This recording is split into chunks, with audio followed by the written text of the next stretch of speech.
Hey guys, this is Ada, and I'm coming in to talk about a quick word. I'm coming in with a quick word, and I feel like it's something the Lord really laid on my heart to discuss. Today, we're going to be talking about toxic relationships between a mother and their children. And particularly, what I'm seeing now is a lot of toxicity between mothers and sons. And a lot of times these relationships are incestuous. Now we know about physical incest when a person who is a parent have sex with their children. But I'm talking about emotional incest. Emotional incest can be just as toxic. And this is when the parent is emotionally dependent on her son.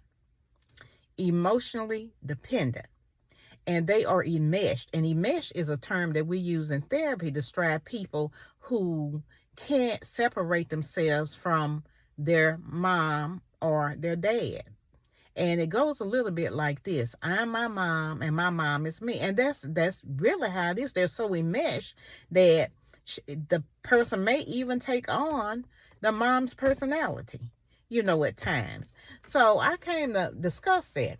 Okay, what does it look like for a person who, particularly a man or a woman, who is enmeshed? What does that look like in marriage? Well, the Bible tells that person to leave and cleave, not only physically, but emotionally.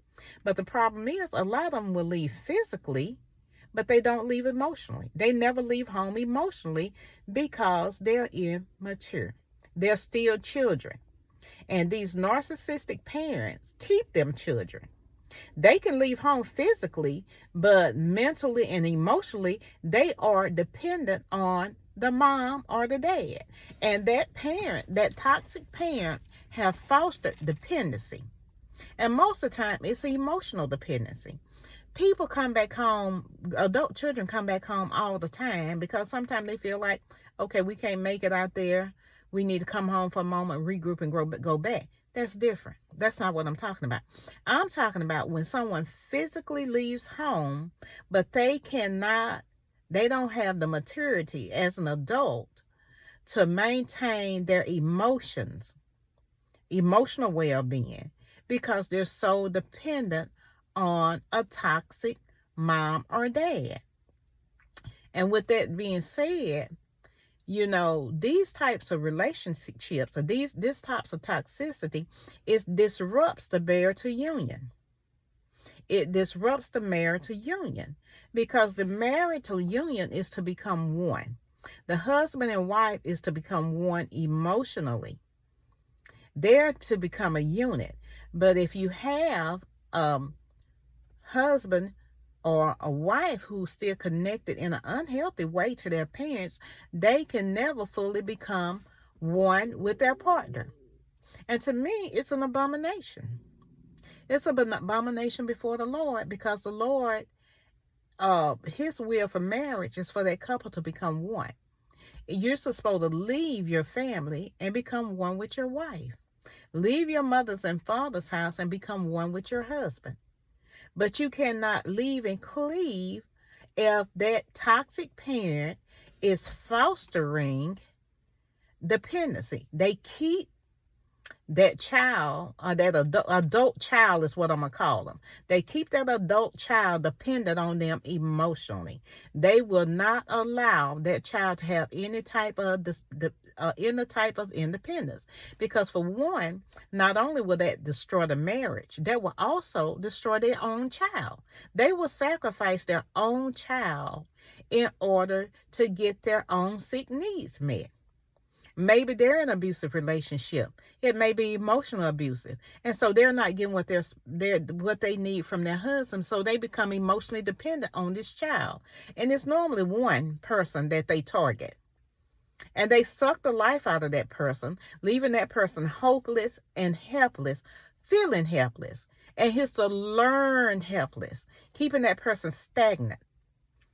They can't move forward. They can't go, but they don't know what to do because this narcissistic, toxic parent have fostered dependency. Won't push them out the nest emotionally. Oh, they're out physically, but emotionally they still bound. Now, guys, I'm not talking about mental illness, or something that your adult child may have, and they need to be able to live with you for a while. I'm talking about purposely making an adult child dependent on you where they can't think for themselves, leaving them confused and broken, and they never meet up to their full potential because that toxic narcissistic parent refused to allow them to grow up. And now, who is behind it? I believe the enemy of our soul is behind it. He's behind these sick, disconnected relationships. And unless we submit ourselves wholeheartedly to the Lord and allow Him to break down these bondages, then these cycles continue, generation after generation. And they will not stop unless somebody step up to the plate and begin to break these generational curses, break these generational patterns. Because Jesus became a curse for us, that we don't have to live in toxicity. We do not have to live stagnant because of not connecting right with a parent. There's a healthy parent-child relationship, and there are sick parent-child relationships. So with that being said, guys, just bringing awareness to enmeshment in families, emotional incest in families. We are very, very educated now on incestuous incestuous relationships, but nobody talks about emotional incest and how devastating it is for that adult child. With that being said, if this video has been helpful, please give it a thumbs up, and if you feel like someone else can benefit, please share it.